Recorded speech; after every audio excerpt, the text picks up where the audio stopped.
करते हैं अगली खबर की ओर। ब्रिटेन में ऋषि सुनक की पार्टी की करारी हार हुई है। सुनक तो चुनाव जीत गया, लेकिन कंजर्वेटिव पार्टी चुनाव हार गई। हम आपको बताते हैं सुनक को ब्रिटेन में बड़ी हार का सामना क्यों करना पड़ा, समझिए इस रिपोर्ट में।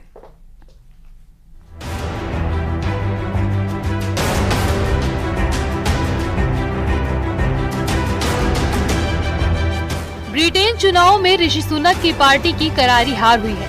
उनकी कंजर्वेटिव पार्टी चारों खाने चित्त हो गई।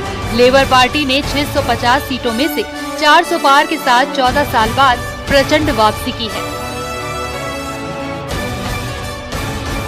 ब्रिटेन में 4 जुलाई को आम चुनाव हुए थे। प्रधानमंत्री ऋषि सुनक ने हार स्वीकार करते हुए लिखा, I am sorry. Labour party के नेता कीर स्टारमर ब्रिटेन के अगले प्रधानमंत्री बनेंगे।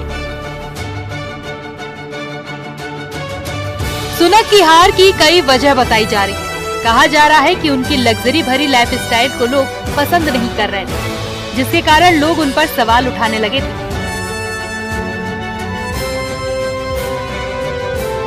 ब्रिटेन में 70 साल के इतिहास में टैक्स की दरें सबसे ज्यादा है। सरकार के पास लोगों पर खर्च करने के लिए पैसे नहीं है। खराब अर्थव्यवस्था कंजर्वेटिव पार्टी की हार की सबसे बड़ी वजह में से एक है।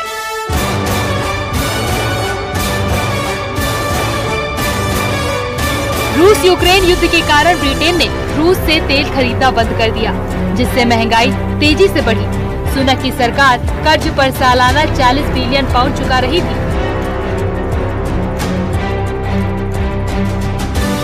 वो बढ़कर 100 बिलियन पाउंड हो गया, जिसका सीधा असर आम जनता पर पड़ रहा था। पार्टी की अंदरूनी कलह भी सुनक की हार की बड़ी वजह मानी जा रही है।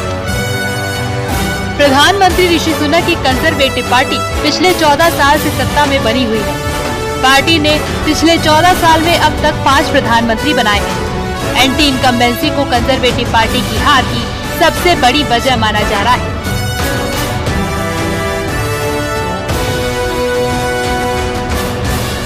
वहीं ऋषि सुनक की लोकप्रियता का ग्राफ गिरने की वजह गैर कानूनी घुसपैठ को रोकने में नाकामयाबी, कोरोना महामारी के दौरान कमजोर हुई अर्थव्यवस्था को मजबूती न दे पाना, इमिग्रेशन के मुद्दे पर लेबर पार्टी की नीतियों की काट न ढूंढ पाना भी माना जा रहा है।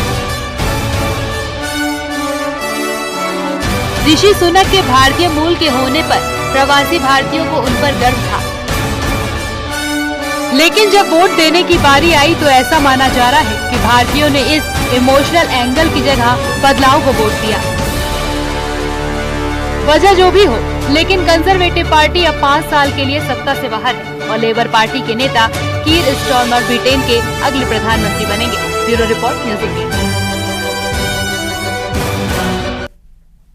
और चलिए रुक करते हैं अगली खबर की ओर। पूर्वोत्तर राज्य असम में लगातार हो रही बारिश की वजह से राज्य की ज्यादातर नदियां उफान पर है और उनका रौद्र रूप लोगों के लिए आफत बन चुका है। राज्य में भारी बारिश की वजह से 29 से ज्यादा जिले बाढ़ प्रभावित है और राज्य में अब तक 50 से ज्यादा लोगों की जान भी जा चुकी है। रिपोर्ट के मुताबिक असम के 29 जिलों के 21 लाख से ज्यादा लोग बाढ़ और बारिश से प्रभावित हैं। इस बीच असम के मुख्यमंत्री हेमंत बिस्वा शर्मा डिब्रूगढ़ जिले के हालातों का जायजा लेने के लिए पहुंचे। वो जलभराव के बीच घूम घूम करके इलाकों का जायजा लेते हुए दिखाई दिए। देखिए।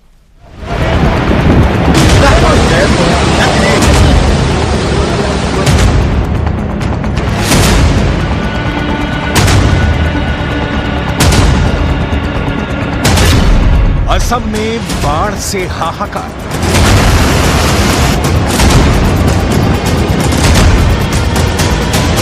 यहां बाढ़ और बारिश से हालात बिगड़ते ही जा रहे हैं। हजारों घर तबाह हो चुके हैं, लाखों लोग बेघर हो चुके हैं। प्रचंड बारिश और बाढ़ की वजह से राहत शिविर ही लोगों का मुकम्मल ठिकाना है।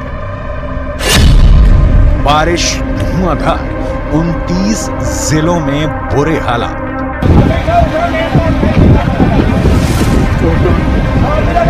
असम की ब्रह्मपुत्र और उसकी सहायक नदियों समेत प्रमुख नदियों का पानी खतरे के निशान के ऊपर बह रहा है, जिस वजह से 29 जिलों में हालात बद से बदतर हो चुके हैं।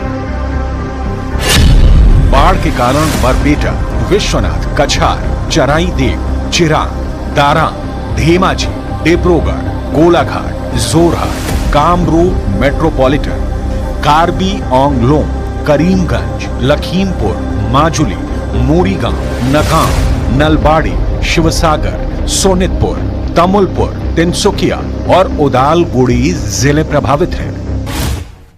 और चले फिलहाल इस बुलेटिन में इतना ही। आगे आपको दिखाएंगे महारो राजस्थान। नमस्कार।